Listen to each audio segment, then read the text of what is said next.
Hello friends, now today I am going to learn about the concept of derivative that gives the meaning of slope of the tangent at any point to the given curve. That means the geometrical meaning of derivative. Tangent to the circle is nothing but the line which can be drawn at a single point or which touch to the circle at single point. So we take geometrical meaning of derivative means how we take one of derivative to finding the slope. So for this case, suppose you have to give one y equal to fx behavior. In the previous lecture we take finding the values of x for the curve y is equal to sin 2x minus 2 sin x, values of x as 2 pi by 3 and 0. These are nothing but the point at which we are, these are values of coordinates, x coordinates at which we draw the tangent to the curve. So by by way of this we take y equal to fx be the given curve. For this curve we take p and q, any two points lies on the curve. P has coordinates a, f of a. Always you take x coordinate is a, then y is equal to fx. Y is equal to fx means image of a under the mapping a. So P has coordinates xy, for which x coordinate is a and y coordinate is a of a. Now at some very small distance h, second point lies along the curve which is q having coordinates a plus h and f of a plus h. Means from this a, suppose we draw this perpendicular on x axis, so you get that value of the x coordinate of the point P is equal to a, and here you take the distance is a plus h. Means this h distance is very small. This h distance is very small. Along this curve, we take PQ with the secant to the curve. Along this curve, we take PQ with the secant PQ, which can be formed by joining these two points along the curve y equal to fx. Now to find geometrical meaning of derivative is actually we take as the secant PQ is the segment, so we can find its slope. What is slope of PQ? You know formula for slope of PQ, difference of y coordinate divided by difference of x coordinate. So we take here that f of a plus h minus fa upon a plus h minus a. y2 minus y1 upon x2 minus x1. P be the first point, Q be the second point. Now slope of PQ, by finding this, we take that value becomes f of a plus h minus fa. A cancel and we get h. But for this you know the first principle of derivative at point x is equal to a. If we take limiting value of the variable x approaches to 0 or nearer to 0, then that becomes f dash t. This ratio with the corresponding limiting value, we define this is the derivative of the function and x is equal to a. Means when h is very small, then the slope of PQ along this curve y equal to fx. When Q comes towards P, means Q and P are coincident, and that secant PQ becomes tangent at P. Secant PQ becomes tangent at P. Means h is very small, Q tends to P, the slope of PQ that can be results as a limiting value. Q tends to P means h is very small.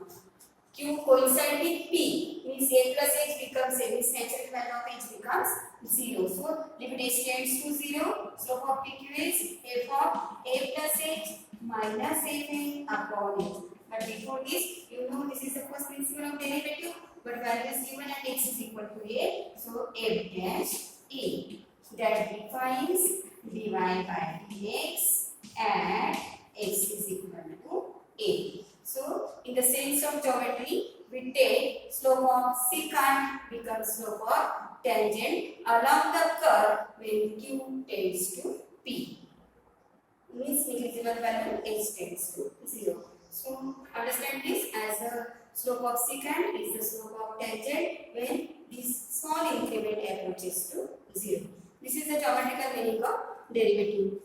We use this result to find the equation of normal, tangent in the application of derivative. For first part, we take this. Now with the help of this, once you find dy by dx, which is the slope of tangent, its negative reciprocal is the slope of normal. For this case, we take the geometrical meaning of derivative is nothing but to find the slope of tangent. Now, actually, second point of this chapter is derivative of inverse function. Most important topic, inverse function. So, inverse function we already learned in the 11th standard paper second first chapter, that is function. For the function chapter we take types of function, and before this we learn the function is composite function. So what is condition for this inverse function? In general in mathematics, each and every element has inverse image. Just we take for addition, suppose 3 is the number, then what is its inverse? For addition we take its inverse means its opposite number, that is minus, and vice versa. But for the same number, but the operation is multiplication, then what is its inverse? So we take this is 3 raised to 1, so its inverse is 3 raised to minus 1 is 1 upon 3. Means if application is changed, then inverse is changed. For addition we take minus 3, for multiplication we take 1 by 3. And therefore for function, if you have to given the function y equal to fx, then how you find its inverse? For this case, there is some condition of that function. F be the mapping defined from A to B. F be the mapping defined from A to B. So first we take condition of existence of inverse. So if this function is 1 1, if this function is 1 1, 1 1 function means different element or different images. No, there is any common image for element. Once the function is 1 1, then second condition, that function is onto. So meaning of onto function means a set of all images is nothing but the codomain set. Set of all images is nothing but the codomain set. Then we say that that function is onto. So if the function is 1 1 onto, then its inverse exists. So this is condition for existence of inverse. Then we say that F inverse exists. Once F inverse exists, then how you find this inverse? So for this case, that mapping changes from domain to codomain. So we take here codomain to domain. F from A to B becomes here F inverse from B to A. Domain and codomain are interchanged. But for this, that function is 1 1 and onto. For 1 1 we say that function is injective, onto that is surjective. If function is injective and surjective, that form bijective mapping, and existence of inverse of the function is possible only for bijective mapping, and that can be defined F inverse from B to A. As you can take here, that function is defined fx is equal to y for all x belongs to A. Now for the same function we find F inverse. So here this element for y with the element of P, so that implies F inverse of y is equal to x. F inverse of y is equal to x means under the mapping F inverse we take the domain set is B, element of domain set is y, and therefore F inverse of y, that imagine on the second set A, and that second set A use the element x, and therefore that gives whole inverse mapping of the element y is equal to x. Now we take the theorem on the inverse of the function. This is a very important theorem which can be asked in the board exam. The statement for the theorem: suppose y equal to fx is a differentiable function of x on an interval I, and y is 1 1 on 2, divided by dx not equal to 0. Divided by dx not equal to 0 means we take denominator neighbor 0 for the existence of inverse. Also, if F inverse 1 is differentiable on F1, means meaning of this x is differentiable. F inverse 1 is equal to x, that x is differentiable on the function interval, then d by dy of F inverse 1. Here F inverse 1 is nothing but x, so we take dx by dy, which is equal to 1 upon f dash x. So how you take these functions derivatives, you can define dx by dy is equal to 1 upon dy by dx. See, meaning of f dash x is dy by dx and meaning of f inverse y is the inverse x. So same statement is defined here. dx by dy, dx by dy 1 upon f dash x is dy by dx. So to prove this result, dx by dy is equal to 1 upon dy by dx. So how you prove this? What if you take the proof of the result as very simple proof of this theorem? So we prove this.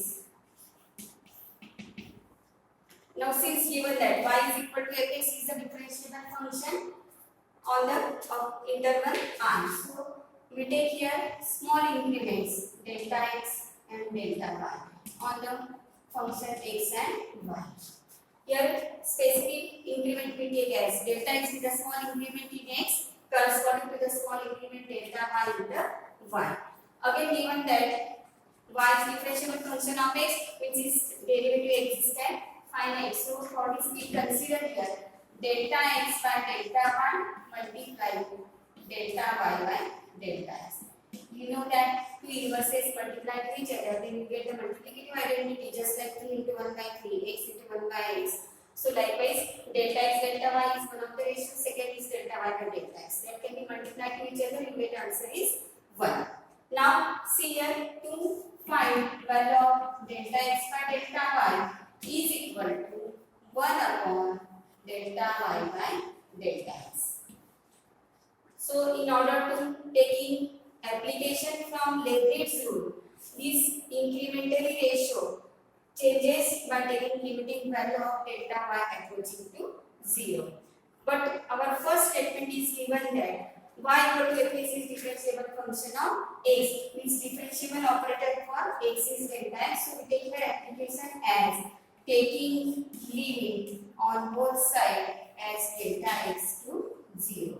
So take the limit as limit delta x tends to 0, delta x by delta y is equal to limit delta x tends to 0, 1 upon delta y by delta x. By application of limit of division of two functions is division of their limits. So we take this limit directly as limit delta x tends to 0, delta x by delta y is equal to, again here limit of constant is constant and this limiting value for denominator limit delta x tends to 0, delta y by delta x. But by statement of the result, y equal to fx is the differentiable function, so its limit exists and finite and its value is equal to, so right side becomes 1 upon dy by dx. Dy by dx, limit of this incremental ratio when increment in x approaches to 0, that value becomes dy by dx. So right side is 1 upon dy by dx. Now question about its left side.